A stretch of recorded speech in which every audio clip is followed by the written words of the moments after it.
మకర సంక్రాంతి రోజున అరుదైన యోగా ఈ రాశుల వారికి లక్కే లక్కు. మీరున్నారా? చెక్ చేసుకోండి. హిందూ మతంలో మకర సంక్రాంతి చాలా ప్రత్యేకంగా పరిగణించబడుతుంది.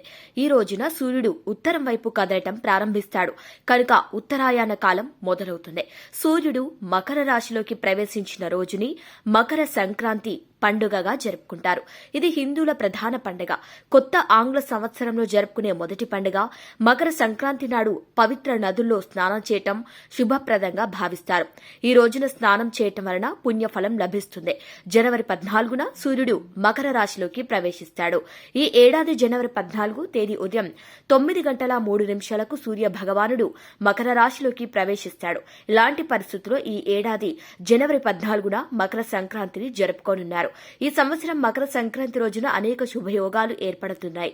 మకర సంక్రాంతి రోజున పుష్య నక్షత్రంతో పాటు విష్కుంభ యోగం, బలౌ, కౌలౌ కరణాలు ఏర్పడుతున్నాయి. సూర్యుడు మకర రాశిలోకి ప్రవేశించే సమయంలో ఏర్పడిన ఈ యోగాలతో కొన్ని రాశుల వారు పట్టిందల్లా బంగారంగా మారుతుంది.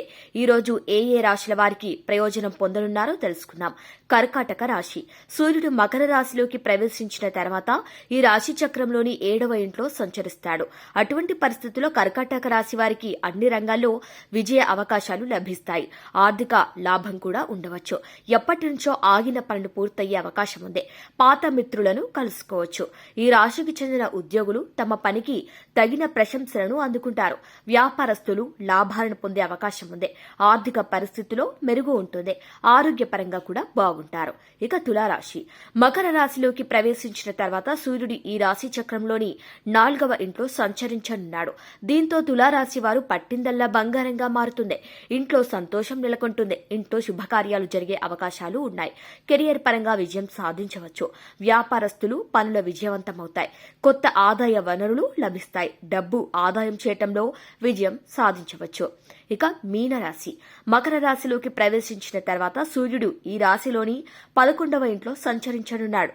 మీనరాశి వారు ఈ సమయంలో ఎంతో ప్రయోజనం పొందుతారు. వృత్తి, వ్యాపార, ఉద్యోగస్తులు తమ పనుల్లో లాభాలను పొందవచ్చు. ఆదాయం పెరుగుతుంది. జీవిత భాగస్వామితో బంధం బలపడుతుంది.